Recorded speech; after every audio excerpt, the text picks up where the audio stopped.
Nacido en la Ciudad de México, nuestro invitado de hoy es uno de los cineastas más destacados de nuestro país.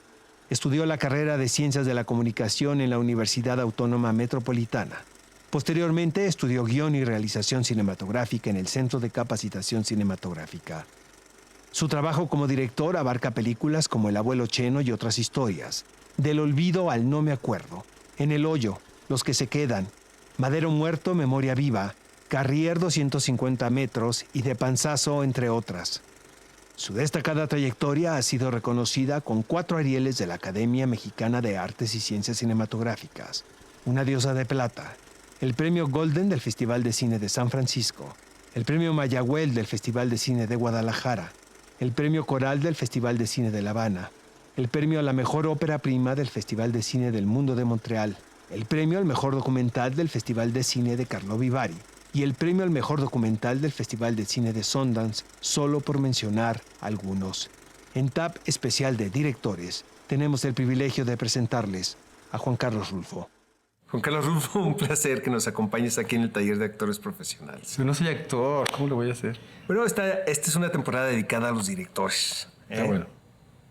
Más allá, Juan Carlos, de la figura mediática que envolvía a Juan Rulfo, ¿cómo era la relación de él contigo? Mira, pues todo el mundo diría que conozco muchos hijos de gente famosa y veo que hay, aparentemente en el estándar, en el índice general de precios, a ese asunto, hay muchas crisis y hay gente que sí le ha ido muy mal.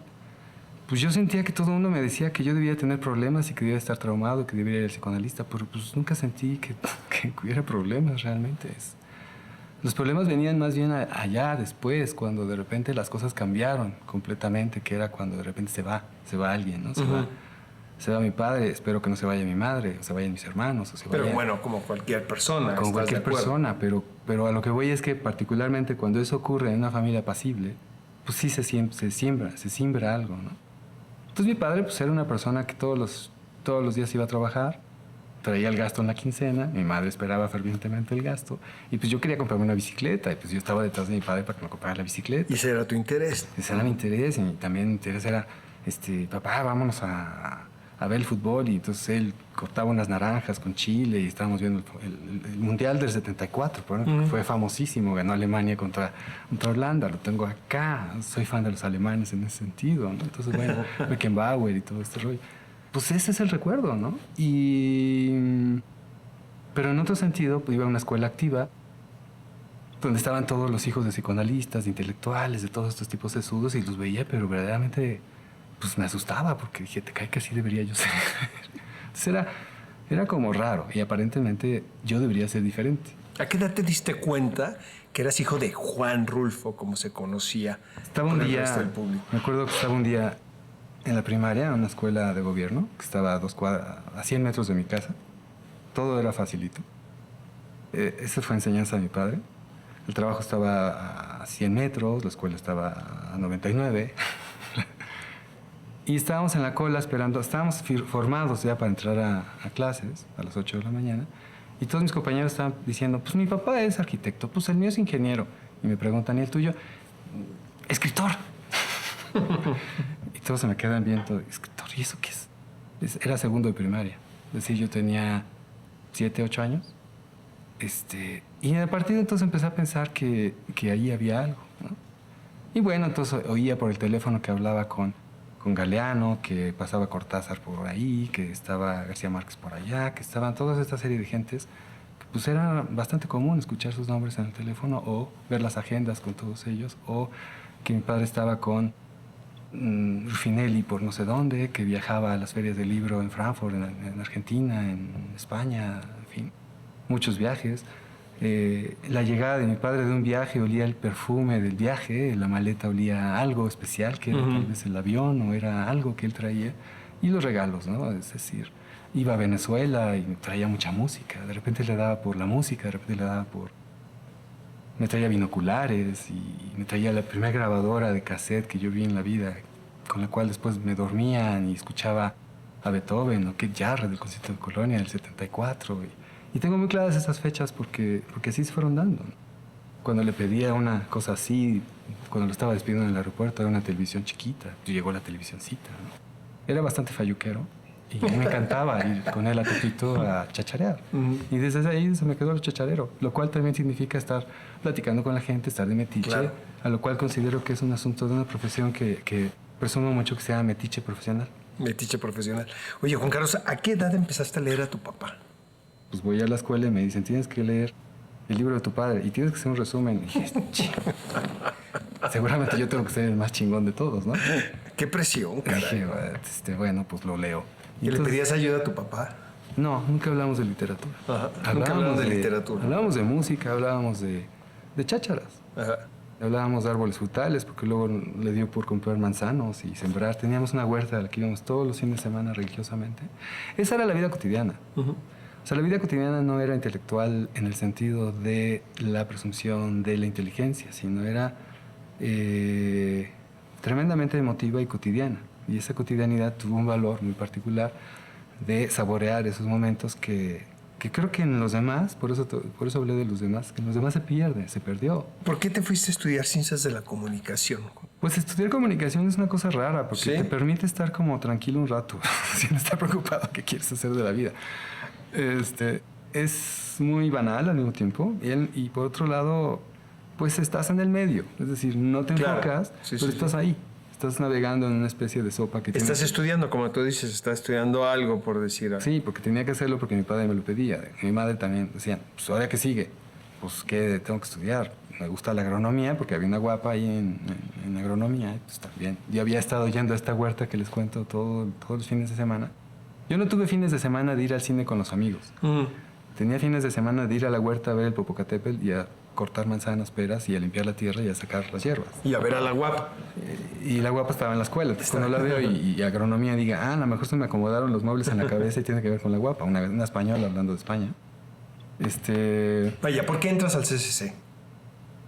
Pues bueno, al final no te desesperes. Al final de estas cosas pasa que sí, en el módulo de cine de la UAM, pues sí, hago un cortito, me entusiasma, me gusta mucho. Siempre había querido tener una cámara en la mano. Bueno, y otra comunicación porque me gustaba mucho la fotografía. Mi padre me regaló una cámara, la primera cámara que tuve, una Rolei muy particular. Y el hecho de fotografiar, de poner sonido y música, siempre estuvo ahí. Pero de trabajar para los demás. Es decir, yo me veía musicalizando la película de los demás o haciendo cosas que tuvieran que ver con transformar lo que tú me dabas.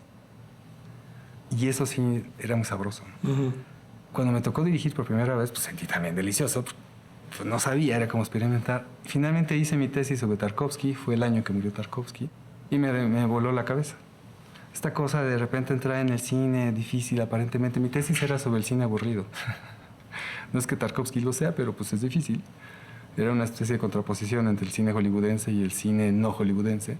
Y ver por qué a la gente le cuesta trabajo este otro cine, o qué pasa con los códigos de lectura y por qué de repente pues es distinto, es diferente a que estamos acostumbrados. Ahí salí como disparado a ver, por ejemplo, Stalker de Tarkovsky 5 veces un día, ¿no? Para hacer mi tesis. Y fue verdaderamente sustancial. Y de ahí salí directo a estudiar guionismo en la escuela del SOGEM, de la Sociedad General de Escritores de México. Una No me epifanía, gustó. pues. Pues es que lo que quería era escribir, sí, contar historias, pero ya quería agarrar los fierros. El pretexto de tener la cámara en la mano sí era importante. Me metí al CCC y lo que pasó es que, pues sí, era una friega como debe de ser, pero tenía como prisa, porque el hecho de haber estado en la UAM 4 años, recibirme y luego estudiar cine, pues me estaba empezando a desesperar. Ya tenía 24 años, ya quería hacer cosas. Y el CCC fue importante en ese sentido. Lo que pasa es que no era como es ahora. Antes era largas horas de estancia en unos sofás como estos, café con leche más bien, horas, porque no iban los maestros. Era desesperante. Y todo se consistió en otra vez esperar y esperar. Llegó un día Patricio Guzmán, el director chileno a México, a dar un curso a la escuela, al CCC, y de repente nos pasa una película que se llamó La Cruz del Sur, que en ese momento era su película nueva. Y me cambió un poquito el concepto, bastante, el concepto de lo que era pues, documental. Porque pues, todos sabemos que el documental de repente puede ser aburrido, lento, informativo, todo este rollo que traemos que de repente pues, la televisión te enfoca, ¿no? Es un medio menor, es es un formato menor, qué sé yo. Pero de repente pues veo que no, que había todo un juego. Nos pasaban con Yanis Katsi, Boba Katsi, todas estas películas que eran mucho más experimentales y más juguetonas. Y eso me gustó. Entonces de repente me agarro y me voy al sur de Jalisco. Conozco a un señor que se llama Jesús Ramírez, alias El Motilón, que era un viejo de 80 años. Y le empiezo a preguntar sobre mis abuelos.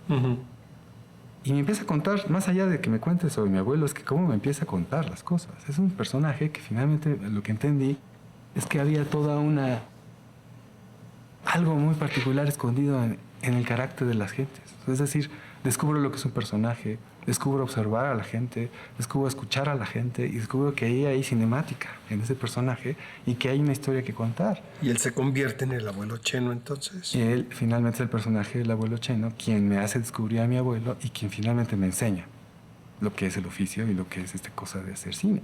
Porque en la escuela es importante, haces cosas, sí. Aprendes a narrar. Alfredo Yoscovich fue un grande, Gustavo Montiel fue otro. O sea, todos ellos que estuvieron ahí, pues ahora los recuerdo, los traigo en la cabeza como los grandes íconos que uno trae, ¿no? Pero el más es este personaje, ¿no? ¿Cuál era tu búsqueda en ese trabajo específicamente? Originalmente iba a este lugar porque mi madre me dijo que fuera al sur de Jalisco a ver qué pasaba con la gente que tenía que ver con los orígenes de mi familia, porque todos iban a morir. Entonces estaría bueno que fuera a verlos. Entonces pues, me lancé como pretexto de la escuela, de la tesis escolar, y empecé a descubrir a todos estos personajes. Pero yo iba pensando en mi padre, ¿no? A ver, ¿usted lo conoció? Porque era el hilo del cual me podía agarrar. No conocía otra cosa más que de ahí había sido mi padre y yo nunca había ido, ¿no? Entonces venía toda esta historia de conocer este espacio que no lo conocía, de empezar a preguntar a la gente cosas que tenían que ver con la vida personal. Y de repente, pues no, me empiezan a contar otras cosas que no, yo nunca me había imaginado, y a través de gente que yo nunca había pensado que existiera, a través de historias que nunca había imaginado y de otros personajes que estaban allá atrás en el pasado, que eran fantásticos, ¿no? A través de la narración de este tipo.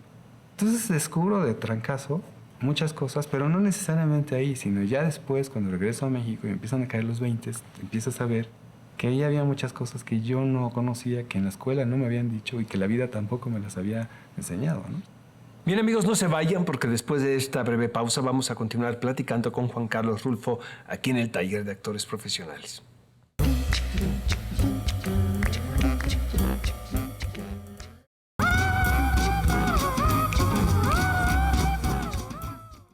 Amigos, este es el Taller de Actores Profesionales y nuestro invitado es Juan Carlos Rulfo. Juan Carlos, en 1997 filmas Del olvido al no me acuerdo. ¿Cómo fue la experiencia de utilizar el olvido como punto de partida para hablar de la memoria? Es que no fue el punto de partida, fue la llegada. Es decir, después de haber hecho El abuelo Cheno, que fue mi tesis del CCC, del Centro de Capacitación Cinematográfica, resultó que se habían quedado muchos personajes y muchas historias ahí por parte de que era el maestro, don Jesús Ramírez, alias El Motilón, don Cirilo Gallardo, de don Mariano Michel, toda esta banda de chicos malos que eran los que había encontrado en el sur de Jalisco. Que bueno, estaban todos estos personajes y quería pues, sacarles más jugo. Todo empezó con la pregunta específica de quién era Juan. O si conoció a Juan. Y ellos no sabían, muchos no sabían que yo tenía que ver con Juan, porque no lo conocieron. Conocieron a mi abuelo. Entonces el personaje se volvió el abuelo. Así descubrí que el personaje principal tenía que ser el abuelo, no Juan. Me costó trabajo deshacerme de eso y me costó trabajo también, pero fue todo un aprendizaje saber que si tú llegas con que a fuerzas tienen que ser las cosas así, pues es un gran error.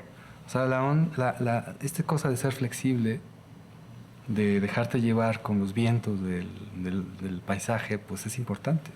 Si no, realmente hubiera sido un desastre, ¿no? Porque nadie me hubiera dicho, Juan, no, tal vez la película hubiera sido, fui a este lugar y me dijeron de fulano y no me dijeron nada, ¿no? Uh-huh. Pero pasaba esto, a todo el mundo se le olvidaban las cosas. Ya estaban en ese momento en el que como que me acuerdo, como que lo tengo en la punta de la lengua. Este tipo de cosas que son, pues el olvido. Y entonces, revalorando todo el material, dijimos, pues es que finalmente el tema no es ni Juan, ni nadie, ni fulano, ni la historia, ni nada, sino es el recuerdo. Cómo la gente se le olvidan las cosas. Y se me hizo muy bonito. Y eso perfila mucho un poco pues, el estilo, o si se puede llamar estilo, pero algo que tiene que ver con el carácter y lo juguetón de la realidad, ¿no? Y es pues es un viaje del olvido al no me acuerdo. Pues sí, empiezas con que ya se le olvidó, pero también llegas a que ya no se acuerdan. Entonces eso será finalmente una estructura muy maleable, muy juguetona, en donde no hay un tema muy concreto. Sí hay un hilo conductor que tiene que ver con la historia de amor de muchos de estos personajes, pero pues, finalmente el asunto era que realmente no se acuerden. Cuando les preguntaba algo a la gente y sí se acordaban, decía, chin, esto no funciona. Es exactamente lo contrario, era ir por la no información. Y si hay información, bueno, la guardabas, pero cuando la gente me decía con lujo de detalle y pues tenía que tener gracia como para que tuviera sentido, pero Claro. si lo contaban, sí, lo conocí, cómo no, era de esta y de esta forma, decía no, ¿no? Así fue del olvido, no me acuerdo, y lo que me gustó fue que finalmente, pues sí, se le hace un homenaje a toda esta generación, a una cosa que ya se va, que ya se está olvidando, y finalmente se olvida. Donde no se trataba de ir a ver a todos los viejos, se trataba de buscar personajes que tuvieran una capacidad de expresión divertida, fuerte, padre, entrañable, y además, pues fueran personajes, lo que es. Tú no puedes hacer una película si no tienes un personaje.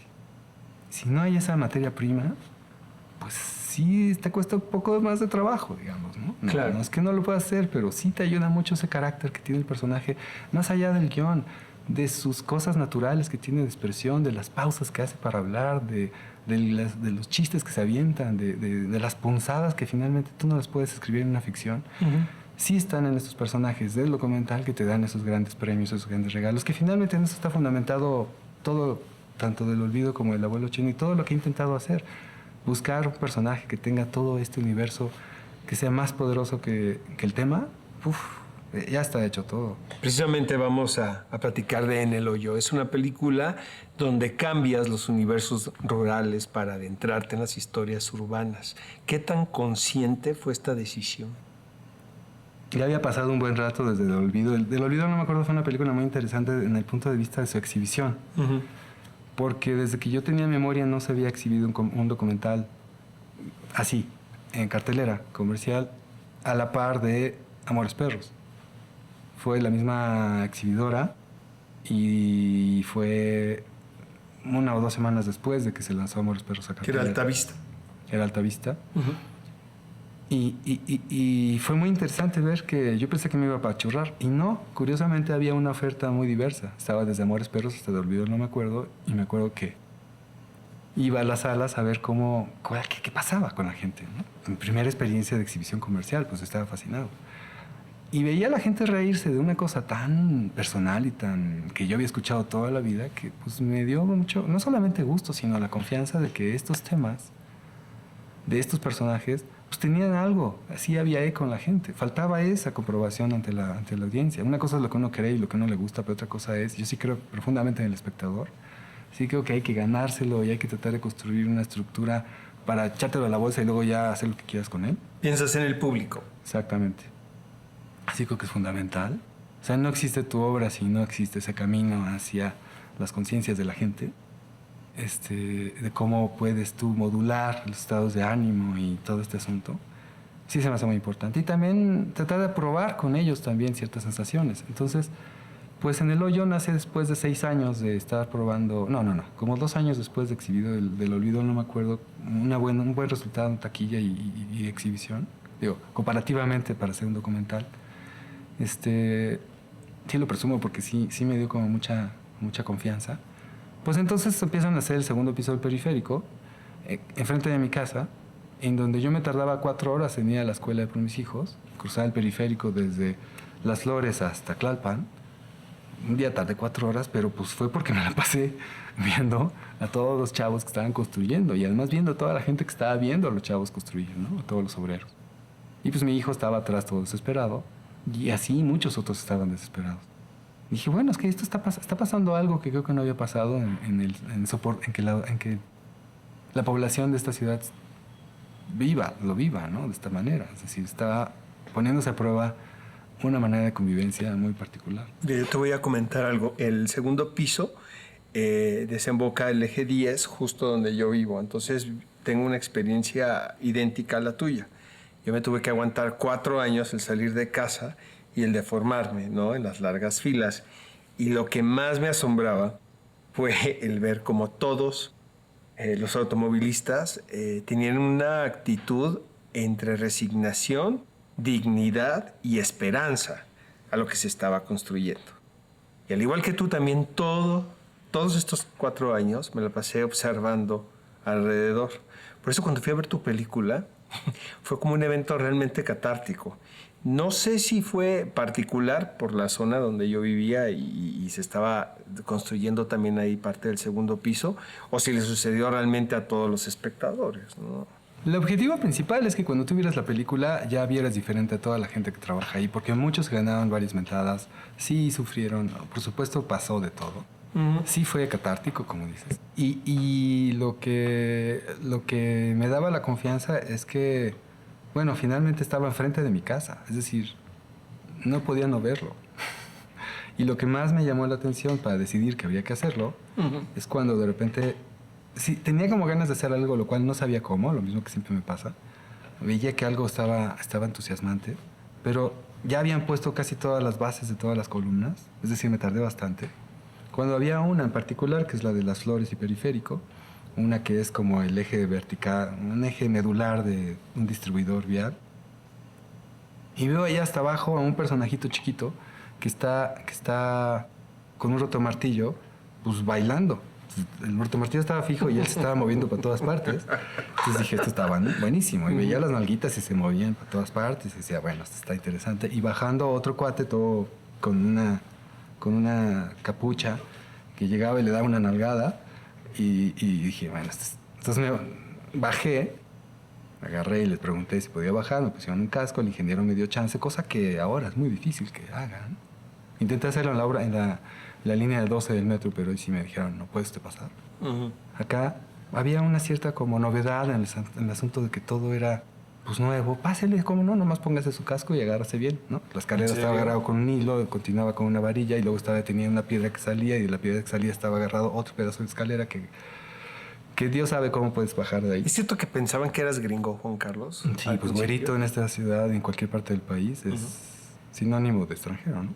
Pero a lo que voy es que ese tiempo en el que de repente se dio todo, se pusieron como los astros de acuerdo en que ese día tenía que estar el chaparro bailando para que bajara el grande y le diera una nalgada y yo bajara con esa escalera que estaba agarrada con hilos para que llegara abajo y me dijeran, ¿qué pasó, güero? Entonces yo tenía un backpack, les di una botella de agua, tenía mi agua atrás. Pues ya, cayeron rendiditos a ese gesto, que es muy curioso. Nadie, absolutamente nadie, los había pela. tenido ese gesto. Nadie los ayuda, nadie les dice hola, nadie los saluda, ni siquiera, ¿no? Son un estorbo, son una lata, son una lacra, son una epidemia. ¿Cómo es posible que estén haciendo esto, no?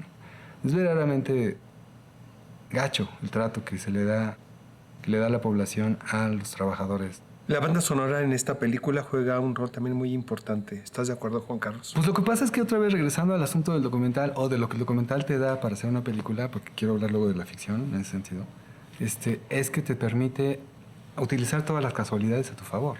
O sea, no se trata de quitarlo y limpiar, sino venga todo el mugrero porque a partir del mugrero vamos a hacer algo, ¿no? Y es la teoría de la mugre.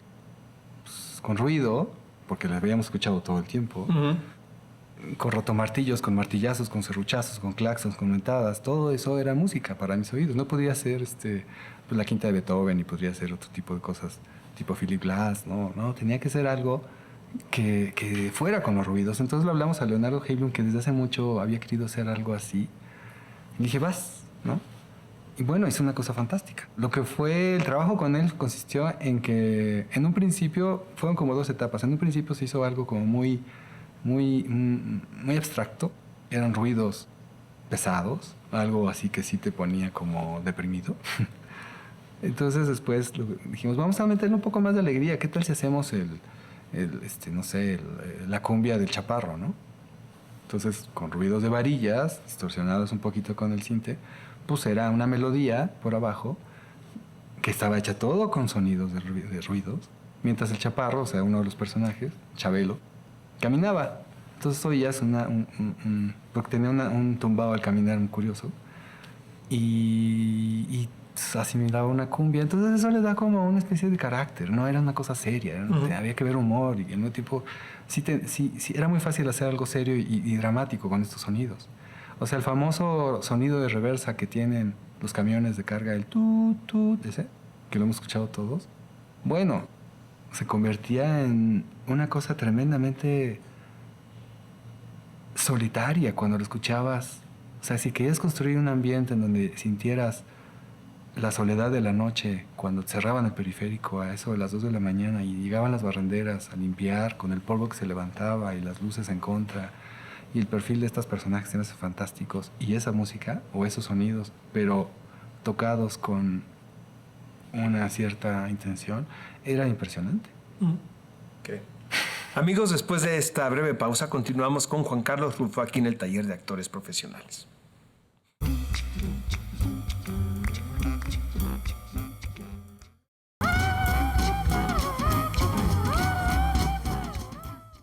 Amigos, estamos de regreso en el Taller de Actores Profesionales y nuestro invitado de hoy es Juan Carlos Rulfo. Juan Carlos, en el 2007 realizaste un documental titulado Los que se quedan. Es una película que codiriges con Carlos Hagerman.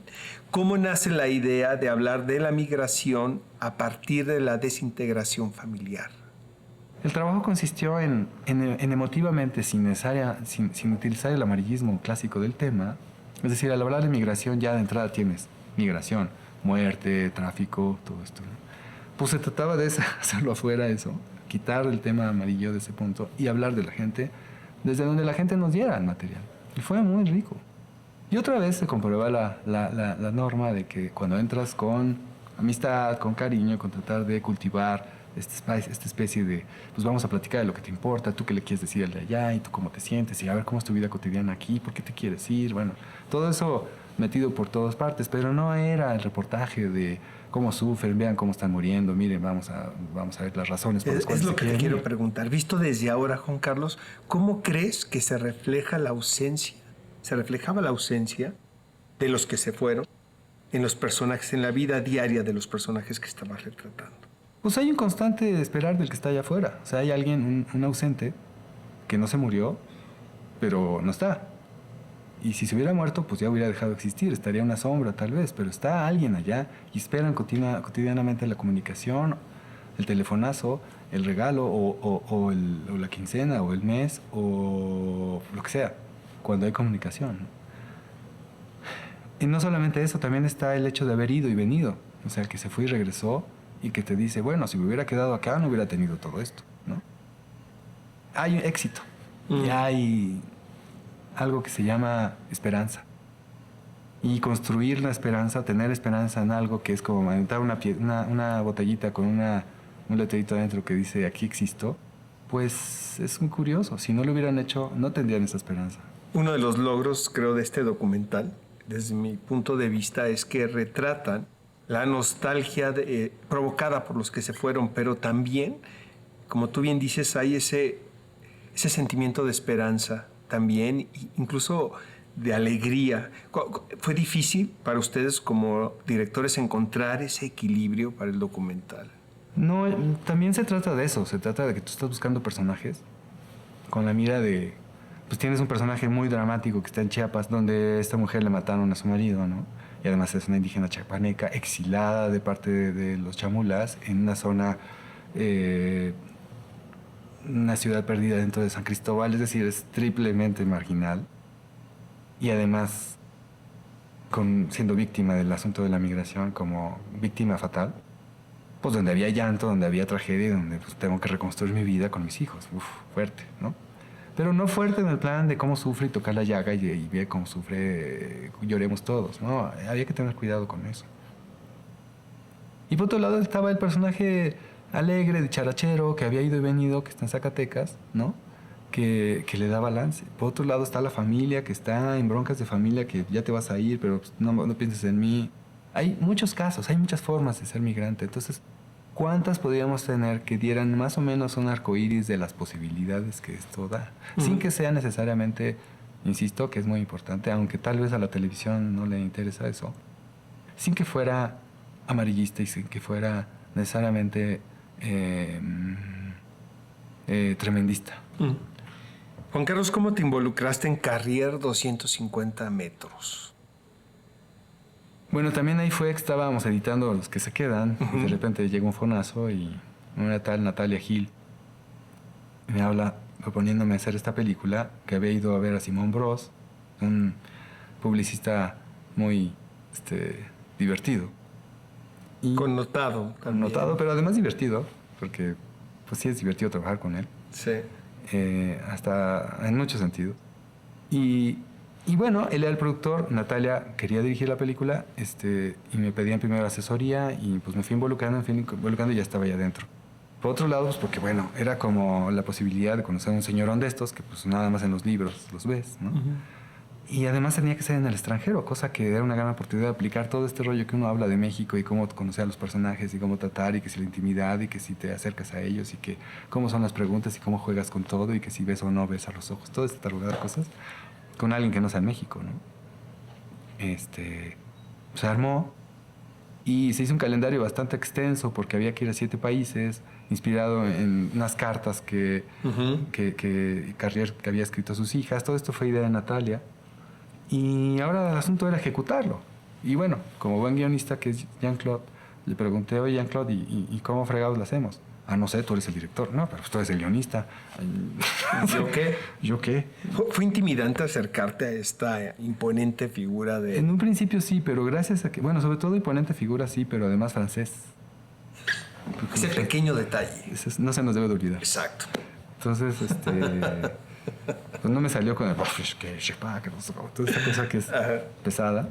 No, curiosamente es un tipo que gracias a cómo es él, que le pega a todo, que es de ida y vuelta en todos sentidos, llámese lo que se te ocurra. Puede trabajar con un astrónomo, puede hablar con un cocinero, puede hablar con un gay, puede hablar con... Y conoce lo que está hablando dramáticamente. Se había casado con una iraní, acaba de tener una hija con esta iraní. La iraní tenía la edad de su propia hija, es decir, una especie de biombo de edades que finalmente daba una especie como de buen pretexto como para pues, acercarnos íntimamente a él, porque él estaba dispuesto, ¿no? Una especie de mi último suspiro, pero él no quería que fuera mi último suspiro porque tiene bastante todavía que respirar. Sí. Y está como roble el señor.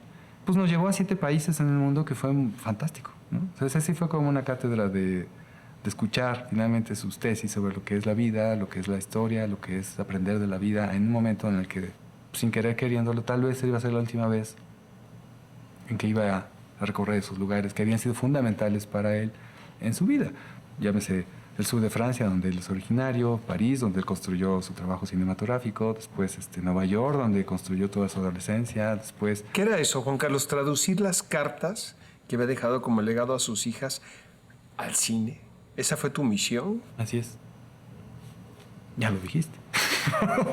fue encontrar, pues, finalmente una especie de... ¿Cómo sostener esto?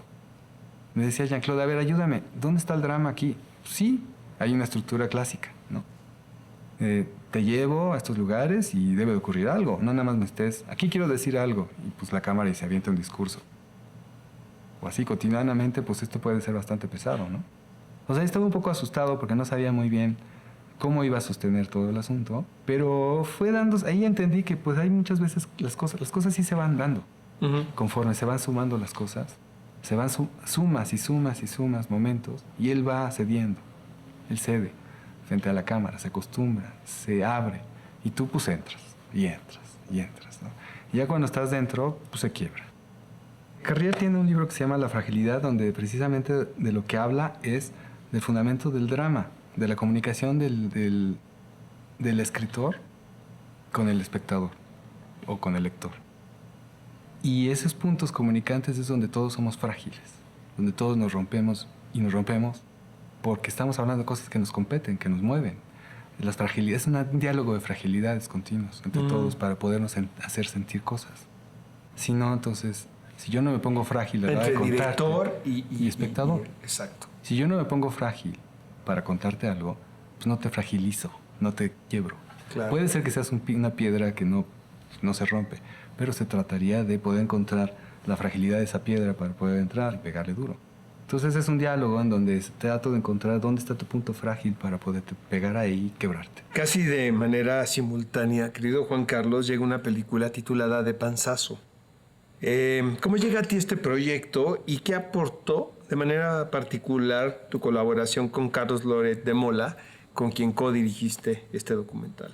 el ver qué está pasando en la educación en México sí me puso sensible a que cuando me propone esto, quien me llamó para esto fue Daniela Latorre. Ajá. Es una productora del Festival de Morelia.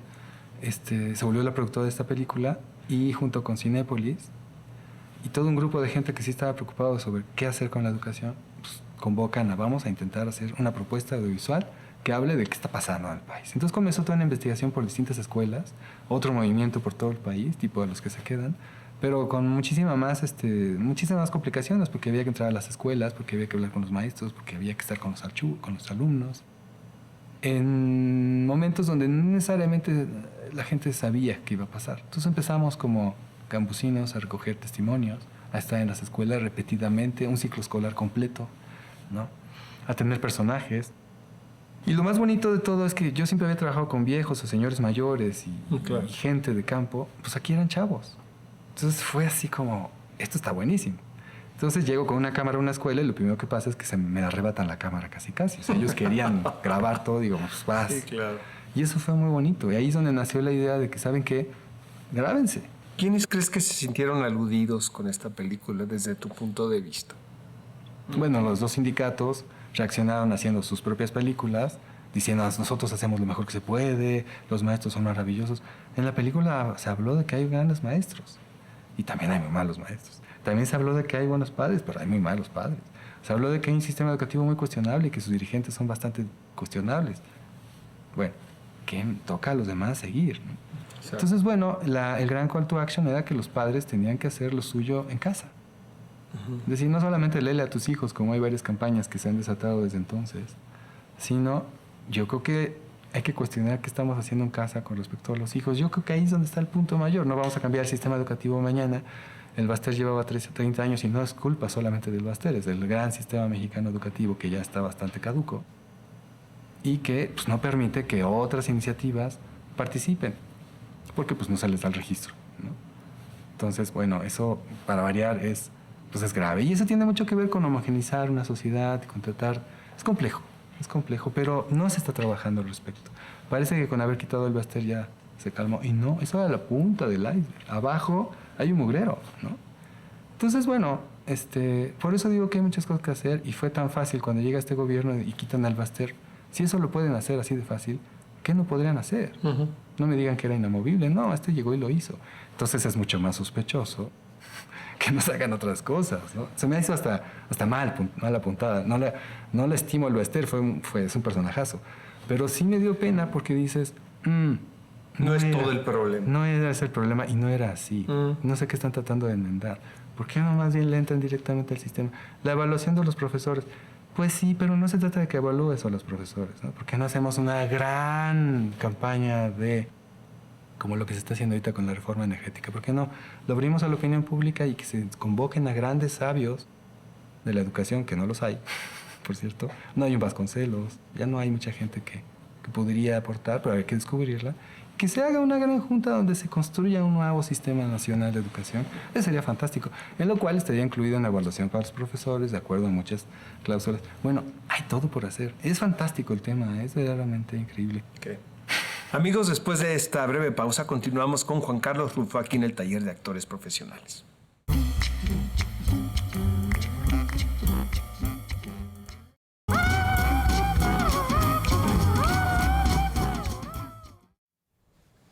Esto es el Taller de Actores Profesionales. Nuestro invitado es Juan Carlos Rulfo.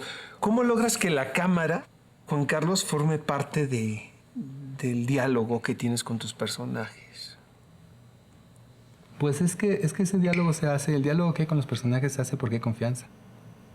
Porque entonces me presenté, porque me abrí, porque aquí me tienes y pues de alguna manera también te sientes tú relajado. O sea, en una entrevista en donde pones una cámara enfrente entre tú y la víctima, pues la víctima sí se siente balaceada. Cuando las cámaras no están ahí, normalmente alguien entrevista con la cámara entre uno y el otro. Yo creo que ese es un gran error. Y pues lo ideal es que esté por acá, que no sea lo más importante que tienes que estar haciendo. Y sí, muchas veces te va el cuadro y muchas veces estás fuera de foco, muchas veces hay cosas que no están funcionando, pero no es lo más importante es el personaje. Y estás como viendo de reojo qué está pasando acá y sí tienes como un tic, pero aprendes a hacerlo y el personaje siente que no estás grabando. Entonces se me hace eso muy importante, que no es la faramalla de estar grabando lo que hace que sea lo principal, sino es la relación. Y eso sí ayuda mucho. Y el chiste es tratar de cultivarlo. A veces se te olvida, a veces no lo logras. No todo es así, ¿no? Pero cuando se logra, sí fluyen muchas cosas. Y la gente habla muy a gusto. Cuando logras romper todo eso, pues la gente sí se suelta. Y además porque son temas que les gustan. Que sí tienen... Yo creo que la gente tiene mucha necesidad de hablar. Y si les si les pones la mesa, creo que tienes todo por ganar. ¿Te es fácil desprenderte del material en el proceso de la edición? Mira, muchas veces lo que pasa es que yo veo grabamos y todas las noches al final veo el material. Veo más o menos qué pasó. Generalmente yo hago la cámara. Eso me ha gustado mucho. O sea, ese viejo sueño de que yo quería tener la cámara en la mano cuando estudiaba, pues sí, lo logré hacer así. Y soy un fanático de los fierros y muchas veces desperdicio mucho tiempo en estar viendo cuál sería el fierro ideal. Y siempre son cosas pequeñas y son prácticas. Pero el hecho de tener la cámara en los ojos te hace consciente de cómo estás aplicando el lenguaje y cómo estás contando las cosas. Si tienes al fotógrafo a un lado, generalmente la cámara se me olvida, cosa que extraño. Pero ahí lo que pasa es que sí tengo que ver qué está haciendo y lo hago después. Cuando se queda mucho material así que yo no vi, de repente hay muchas sorpresas cuando ya estamos a la mesa de edición de ver, ¿te cae que eso está así? Qué interesante. Chin, qué mala onda, ¿por qué está así? ¿No? Todo eso. Pero curiosamente se va conformando, se va armando un nuevo discurso o algo que finalmente tiene que ser lo que yo quería. Pero lo que yo quería que fue resultado del encuentro con el personaje. Es decir, hay una entrevista y tú después de este encuentro tú podrás decir, lo padre de este programa es que tuviera tal mood, ¿no? Que tuviera tal ritmo. Eso es lo que sabes. Tal vez hay distintos pasajes que te gustaría que estén. Pero si no están y sí está el mood, pues entonces te vas por el mood, ¿no? Donde finalmente está el personaje que tú querías expresar, querías que se viera. Y eso tal vez vale más que los otros momentos. Y eso pues cuesta trabajo, pero al final de cuentas creo que va por ahí. ¿Qué expone y qué nos ofrece un documental a diferencia de una ficción? Pues yo siento que el documental te da como la posibilidad de acercarte a cosas que no necesariamente se te hubieran ocurrido en la ficción. Son elementos que están ahí, son mucho más espontáneos, son como más naturales, digamos. Que el director tenga la posibilidad de incorporar esa naturaleza en la ficción, que se incorpore la soltura de las cosas reales que existen en tu ficción, en tu manera de ficcionalizar, creo que le da como una soltura y una cosa muy particular. Todo depende del tema y la historia que quieras contar, ¿no? Por una película de época, pues sí, es todo totalmente construido. Pero yo creo que sí los actores tienen un poquito pueden cultivar un poco esa soltura que sí les hace falta. En el caso de las historias de época mexicanas, por ejemplo. Ahora que se vino esta cosa del Bicentenario y todo esto, y notaba que algo pasa a nivel actoral. Que me gustaría un poco más de vida cotidiana y de accidentes, tal vez, ¿no? De soltura ante ellos, que se dejaran ser un poco más, que fueran tan acartonados a veces. ¿Estás de acuerdo que el cine nace con el cine documental? ¿Por qué crees que el público tiende a identificarse más con el cine de ficción? Yo creo que hay un prejuicio muy fuerte en el caso del documental. Sí es el patito feo. Sí prefieren ver ficción que documental. Y el documental lo van a ver si es que les dijeron y contradijeron que fueran a verlo porque está muy bueno, ¿no? Dado lo cual, de repente uno agarra ciertas mañas y entonces dice, ok, entonces vamos a hacer el docuficción y una cosa mezcladita donde te voy a meter el documental, pero no te vas a dar cuenta, ¿no? Que eso me gusta también. Pero un documental duro, directo, radical, si no es muy bueno y si no dice cosas verdaderamente fundamentales de algo que está pasando, donde ves testimoniales fuertes, pues la gente no lo va a ver. Es decir, el hecho de hacer un documental sin imaginación, creo que sí, qué flojera. A mí no me gustan los documentales, en ese sentido. Y es algo que sí digo, no me gustan los documentales. Prefiero ver también una ficción o una película pues más juguetona donde utilice el lenguaje de una manera diferente, ¿no? Pero tampoco me gustan las ficciones que se están haciendo. Es decir, ya basta de la misma historia. O sea, de repente una pega y ahí van todos, ¿no? Está bien que hagan... ¿Pero eso es un problema exclusivo de nuestro país? No. ¿O crees que sucede en todas partes? Yo creo que eso pasa en todas partes. Y precisamente hay gentes en otros lados del mundo y también en México que lo saben y están proponiendo muchas cosas, ¿no? Sí, hay los mismos problemas que hay en exhibición también existen en todo el mundo. Los problemas de la televisión también existen en todo el mundo, ¿no? ¿Qué piensas del documental que se está haciendo actualmente en nuestro país? Mira, hay muchas películas que se hacen de lo mismo, pero yo creo que desmeritan un poco el tema. Hablar de la guerrilla salvadoreña, como se había hablado, o hablar de Chiapas incluso, como se había hablado de los zapatistas, desmerita mucho el hecho de que hagas una película aparentemente dura e informativa, sin un poco de calidad creativa, ¿no? O sea, hay cientos de películas sobre los zapatistas, por ejemplo. Vas a los caracoles zapatistas y ves toda la gran producción que ha habido durante estos 20 años, de veras. Pero quisiera saber cuáles de esas películas, son contadas con una mano, han trascendido la frontera más allá. Que sean una película poderosa, llena de de riqueza humana y social y política, que sí diga, aguas, zapatistas son esto y tienen algo que hay que respetarles. No más por tocar un tema que ha sido cubierto por la prensa en muchos sentidos, ¿no? Uh-huh. Es decir, no te das la oportunidad de conocer a la gente que está dentro. Nada más los ves por enfrente y ves el hecho social y político y como una especie de pantalla. Ya por ver a los zapatistas camuflados ya parece que tenemos un tema fuerte y dicho. No es cierto. Lo mismo pasa con muchos temas, con todo México. Y por eso digo que México está por verse. Está todo otra vez. Estuve viendo los archivos del Instituto Nacional Indigenista, o lo que se llama ahora CDI. Nicolás Echeverría y Juan Paco Rusti, grandes documentalistas, estuvieron ahí metidos años, hicieron muchas cosas y entraron hasta los corazones de las comunidades indígenas en los 60, 70, cuando el documental era de una manera, observación, ver las danzas, ver los cuentos y los mitos, pero no pudieron entrar más allá porque no era el objetivo. Creo que ahora valdría la pena entrar allí con estos otros ojos que, por un lado, los medios y la evolución de la conciencia ha hecho, y que la gente también los chavos, están más abiertos y dispuestos a vengan, y yo también quiero hacerlo. Entonces, hay que darles cámaras y que ellos hagan sus producciones, como están haciendo radio, televisión, incluso están haciendo sus propias señales celulares, porque no llegan los celulares allá, ¿no? Ellos llaman a un ingeniero, uno de ellos que se fue a Estados Unidos regresó y hizo su señal celular en la Sierra de Oaxaca y tienen su propia señal, y barata además, ¿no? Pero lo que pasa es que aquí me encuentro como diciendo lo mismo desde hace varios años. El nuevo cine mexicano, ¿no? Lleva siendo nuevo cine mexicano, la nueva cine mexicana. Y estos que ahora tienen éxito, pues que están afuera porque agarraron todo este portento, este catapulta que da pues, las posibilidades mediáticas de Estados Unidos.